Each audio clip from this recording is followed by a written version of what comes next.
하나님 말씀 시편 146편 3절에서 5절까지 같이 읽습니다. 시작. 귀인들을 의지하지 말며 도울 힘이 없는 인생도 의지하지 말지니 그의 호흡이 끊어지면 흙으로 돌아가서 그날에 그의 생각이 소멸하리로다. 야곱의 하나님을 자기의 도움으로 삼으며 여호와 자기 하나님에게 자기의 소망을 두는 자는 복이 있도다. 아멘. 여러분 반갑습니다. 네, 같이 인사 한번 하시죠. 앞뒤 보시면서. 예, 반갑습니다. 오늘은 제가 따로 붙이진 않았지만 성령 강림절이에요. 성령 강림절이 무슨 날이냐? 부활주일로부터, 부활절이 있죠. 예수님이 부활하신 부활주일로부터 50일이 되는 날이에요. 그래서 전에는 오순절이라고 하죠. 오순절. 그리고 77절이라고도 해요. 한 주간이 7일인데 7주간, 77에 49, 그 다음 날. 그러면은 오순절이죠, 그날이. 그래서 77절, 오순절, 그렇게 이야기하는데 이 날이 왜 중요하냐? 이 날이 바로 교회가 탄생하게 되는 날이에요. 제자들이 예수님의 그 부활하심 가운데에서 다 예수님이 승천하시죠. 부활하셨다가 이 땅에서 일정 기간 사역을 하시고 그리고 승천하셨어요. 그리고 나서 제자들이 무기력하게 있었어요. 뭘 해야 될지를 모르는 거죠. 그 상태에서 주님이 말씀하신 그 말씀을 지키면서 제자들이 함께 모여서 같이 기도하면서 그렇게 기다리고 있었는데 그때 오순절날 마가의 다락방에 성령이 임하시죠. 주님이 보내시겠다고 한 또 다른 보혜사 성령이 임하신 거예요. 그래서 그 성령을 통해서 이들이 이제 어떻게 해요? 그때부터 본격적으로 복음을 증거하고 그리고 교회로 함께 모이는 그런 일들이 시작된 거죠. 그래서 성령 강림절을 사실은 중요하게 생각해요.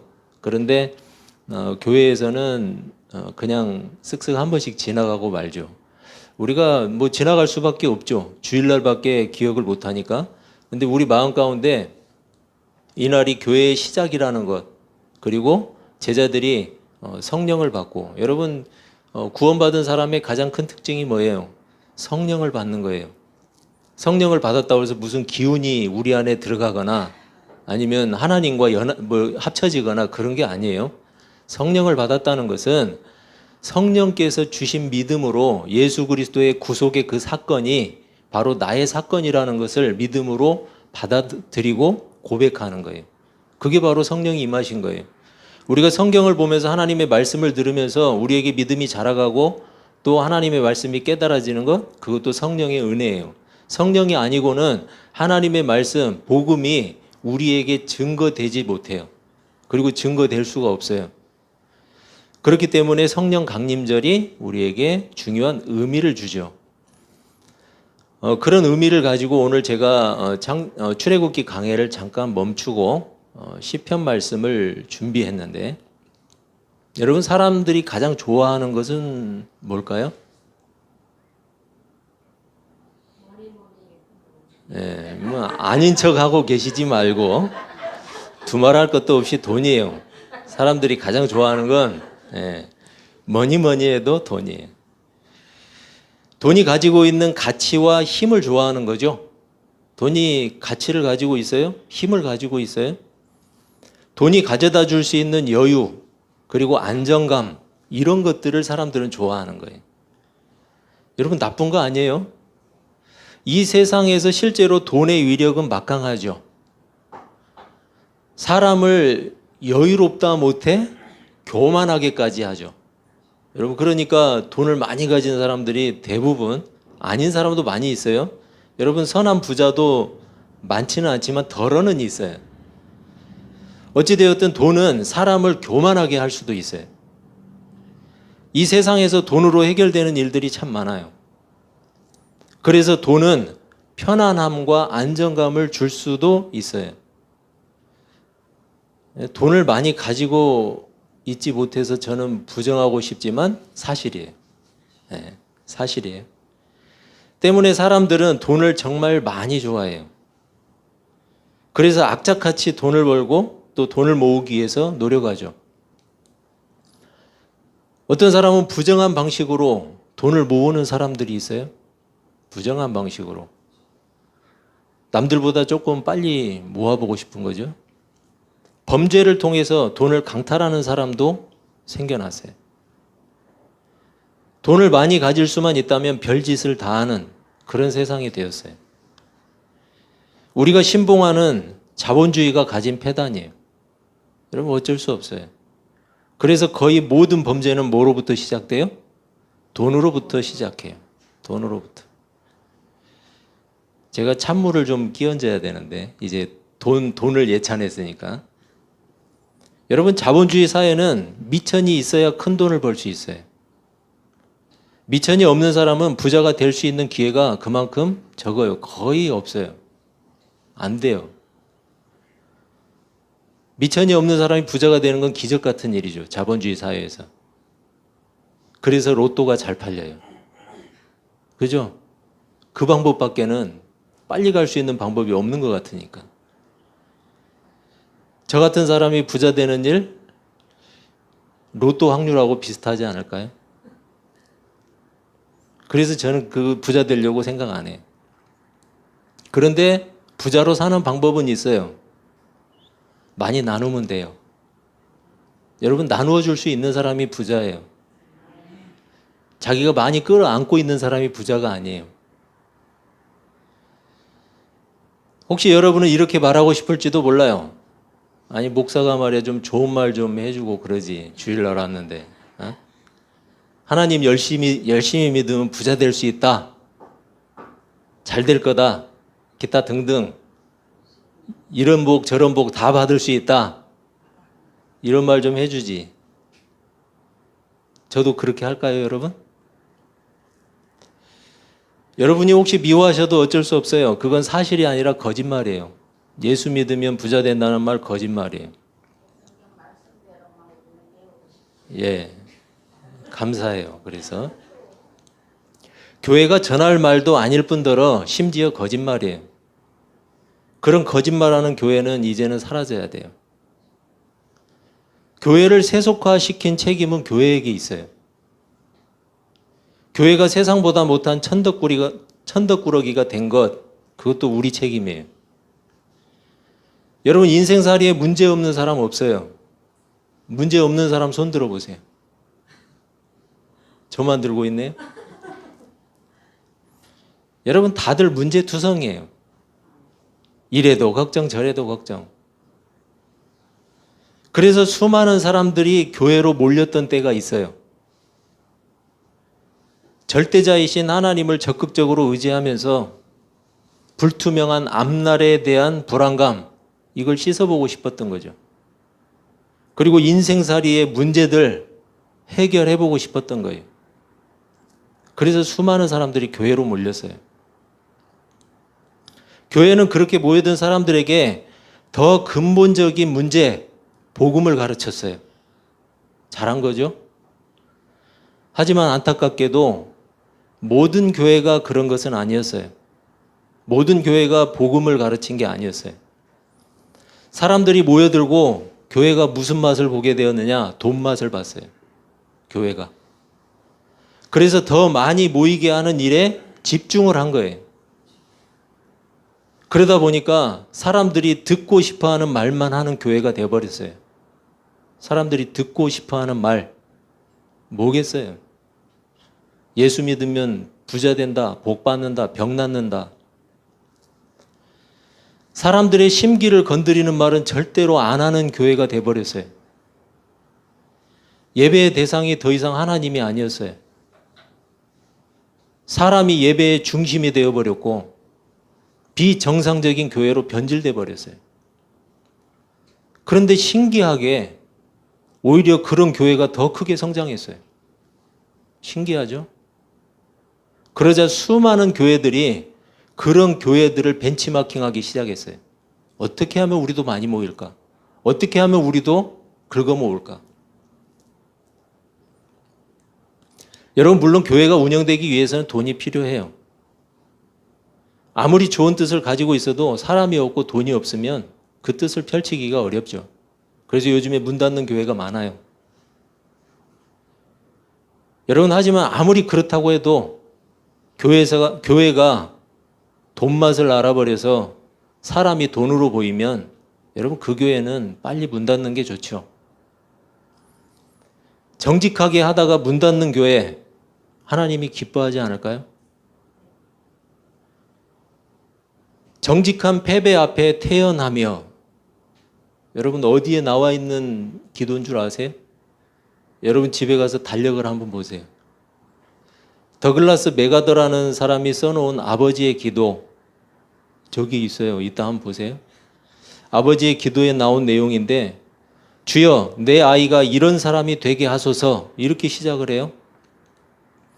제가 그것을 여러 번 봤지만 그 중에서 가장 제가 좋아하는 내용이 그거예요. 정직한 패배 앞에 태연하며.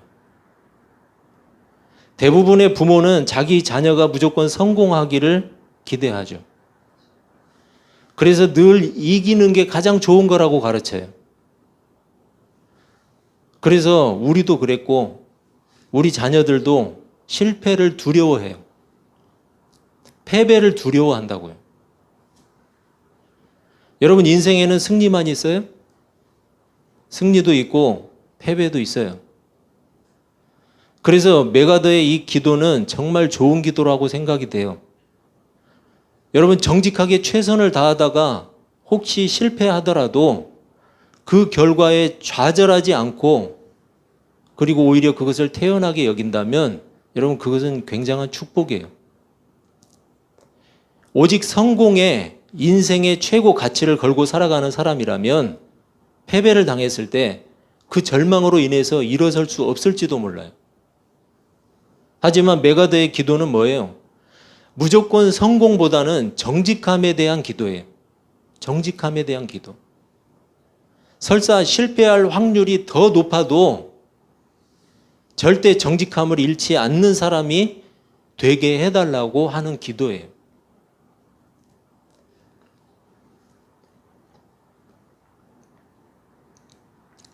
성공보다 정직함, 즉 옳은 것에 더 큰 가치를 두고 살아가는 사람이 되게 해달라는 기도죠. 이처럼 사람은 무엇에 더 큰 가치를 두느냐에 따라서 그 삶을 대하는 태도가 달라져요. 그리고 세상을 대하는 태도도 달라져요. 무엇에 가치를 두냐에 따라서. 여러분, 교회가 복음의 가치를 두면 복음에 의해서 움직이게 돼 있어요. 그런데 모여드는 사람이 원하는 말만을 위해서 교회가 존재하면 그 사람들의 생각에 의해서 교회가 움직여져요. 더 좋은 거 먹고 싶고, 더 좋은 옷 입고 싶고, 더 좋은 집에서 더 좋은 것들을 누리고 싶어하는 이상 돈은 여전히 우리 삶의 태도를 결정하게 되어 있어요. 그래서 돈이 우리 삶의 태도를 결정해요. 안타깝게. 저는 종종 이렇게 말하는 사람들을 본 적이 있어요. 만약에 하나님이 나를 부자로 만들어준다면 내가 하나님을 위해서 큰 돈을 내놓겠습니다.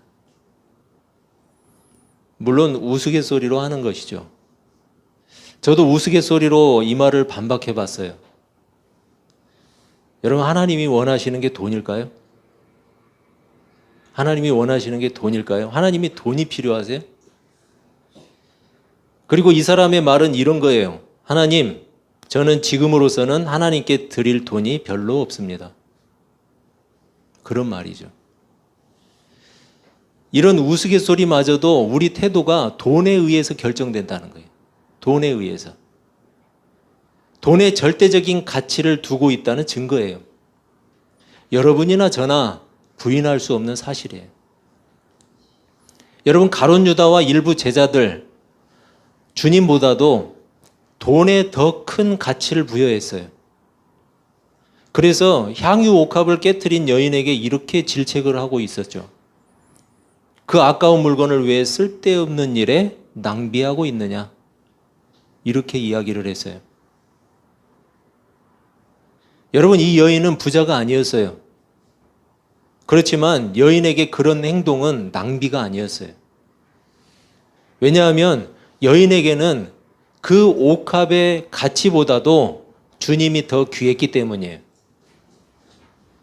성경은 이 여인을 죄인이라고 묘사하고 있어요. 죄를 지은 여자다. 이렇게 이야기를 해요, 성경이.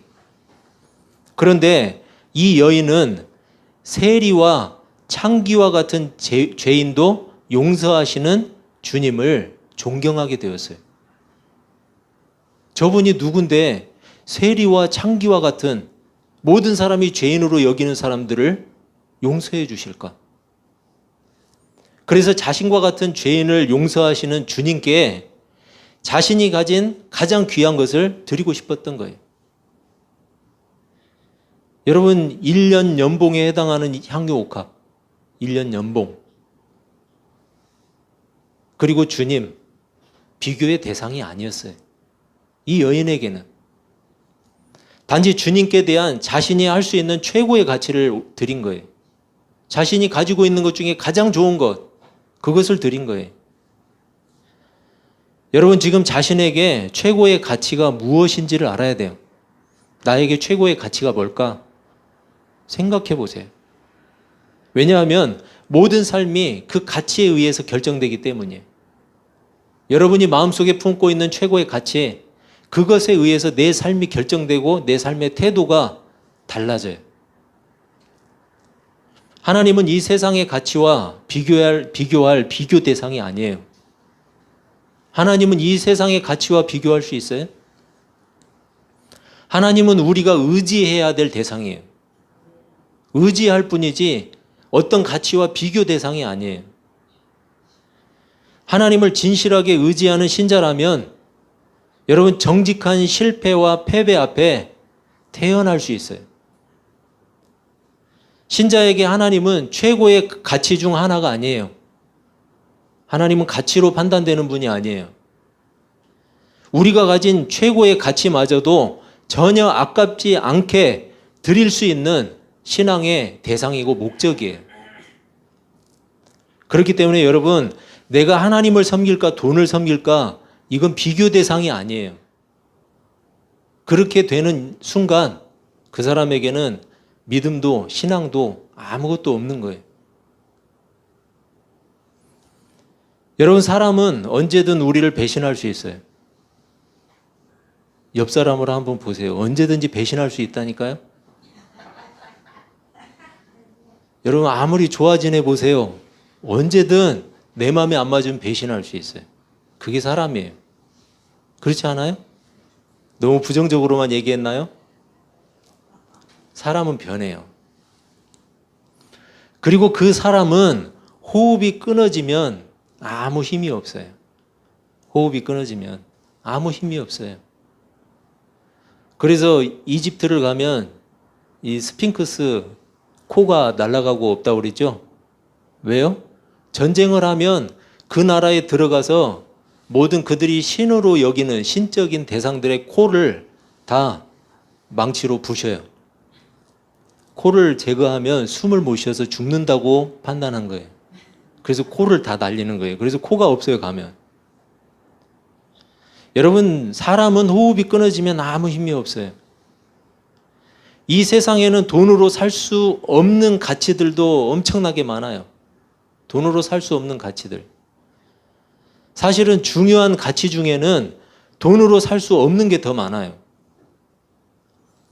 여러분, 하나님의 나라를 돈으로 살 수 있어요? 한번 사보세요. 돈으로 살 수 있으면. 하나님이 우리에게 주신 믿음도 돈으로 살 수 없어요. 여러분, 돈 내고 죄사함 받으셨어요? 한번 돈 내고 죄 사해달라고 해보세요. 안 되죠. 여러분, 그렇다고 사람이 해결할 수 있는 일도 아니잖아요. 그런데 사실 이런 것들이 가장 중요하고 더 큰 문제예요. 우리에게, 인생에게. 따라서 가장 중요한 일은 뭐냐? 하나님과의 관계예요. 하나님과의 관계. 하나님을 자기의 유일한 도움으로 삼는 자, 오직 하나님에게 자기의 소망을 두는 자, 성경은 그런 사람에게 복이 있다고 말하고 있어요. 여러분, 하나님을 도움으로 삼으시기를 바랍니다. 오직 하나님께만 소망을 두시기를 바랍니다. 그런데 여러분, 사실 아멘은 하셨지만 이런 사실을 머리로만 받아들이는 신자가 더 많아요. 머리로만 이해해요. 머리로만 이해해요. 목사님, 알기는 알겠는데, 무슨 말인지는 알겠는데 지금 나한테는 더 다급한 문제가 있어요. 우선 그거부터 해결하고 그렇게 할게요. 그죠, 여러분? 우선 복잡한 문제 좀 정리되고 나면 그때 나갈게요. 저도 무슨 말씀이신지는 알겠어요. 인생의 복잡한 문제가 그것뿐일까요? 여러분이 생각하는 그것? 인생의 복잡한 문제가 그거 끝나고 나면 이제 아무 일도 없을까요? 여러분, 온갖 문제들이 반복되고 반복되는 게 우리 인생이에요. 그거 끝나도요, 또 다른 문제가 있어요. 그래서 하나님은 그런 인생들에게 찾아오신 거예요. 그런 연약함을 가진 우리가 누구를 의지해야 하는지, 그리고 어디에 소망을 두어야 하는지를 알리시는 거예요. 여러분, 인생살이가 불안하세요? 불안할 때 있죠? 삶이 불안한 이유가 뭘까요? 왜 불안할까요? 앞날을 모르기 때문이에요. 앞날을 모르니까. 예측할 수 없기 때문에 불안해하는 거예요. 그렇다면 만약에 앞날을 다 안다면 어떨까요? 불안하지 않을까요? 안 불안할 것 같아요? 피해가면 돼요? 다 피할지는 모르겠네요. 여러분, 앞날을 다 알면 요즘 흔히 젊은 사람들이 하는 얘기로 껌일까요? 인생이? 다 알면? 몰라도 문제, 알아도 문제예요. 앞날을 알기만 하면 뭐예요? 문제를 해결할 능력이 없는데. 여러분, 우리가 해야 할 일은 분명해요. 하나님을 의지하는 거예요. 하나님과의 관계를 바르게 하는 거예요. 수고하고 무거운 짐진 자들아, 뭐라고 해요? 그 짐 다 벗겨지거든 그때 나오거라 그랬어요? 다 내게로 오라고 하잖아요. 하나님은 알고 계시는 거예요. 우리에게 무엇이 문제인지, 그리고 어떻게 하면 좋을지 하나님은 알고 계세요. 여러분, 실타래가 덜 엉켰을 때 빨리 엄마한테 갖고 가는 게 좋아요. 그죠? 그래야 해결할 시간도 덜 걸려요. 괜히 더 지체해봐야 더 꼬여요. 더 엉켜요. 지금 여러분과 저의 상태 그대로 들고 하나님께 나가야 돼요. 지금 상태 그대로. 여러분이 아무리 풀려고 해보세요. 꼬이기만 하지. 안 풀려요. 다윗도 역시 이렇게 고백해요. 하나님께서 바라시는 제사는 상하고 깨어진 마음입니다. 그게 무슨 말이에요? 다윗은 자신이 저지른 죄악을 해결할 수 없었어요. 그래서 그렇게 전적으로 무능한 상태로 하나님 앞에 그대로 나갔어요. 그냥. 대신 다윗은 통회하는 마음으로 자신을 하나님께로 돌이켰어요. 여러분, 그게 중요해요. 자기 자신을 빨리 하나님께로 돌이키는 거예요. 하나님은 그런 다윗을 받아주셨어요. 그리고 은혜를 베풀어 주셨어요. 비록 다윗이 죄를 범했고 실패했지만 자신의 상태를 바르게 고백하고 인정했기 때문이에요. 그리고 하나님 앞에 나갔어요. 여러분, 비록 우리가 실패하고 패배하더라도 바르고 정직한 패배자가 될 수 있기를 바랍니다. 자신의 무능함을 아는 것이 은혜예요. 자신의 무능함을 아는 게 은혜예요. 내가 죄인이라는 것을 아는 것이 은혜예요. 그리고 그런 우리 상태를 잘 아시는 분이 바로 하나님이세요. 그런 하나님 앞에 즉각 나갈 수 있는 것이 바로 믿음이에요. 신자는 아무런 문제가 없는 사람이 아니에요. 비록 문제가 많고 무능함에도 불구하고 하나님을 의지하고 하나님 앞에 나아가는 사람이 신자예요. 우리는 하나님 앞에 모두가 죄인이고, 여러분, 우리가 부끄러운 것 모두가 마찬가지죠.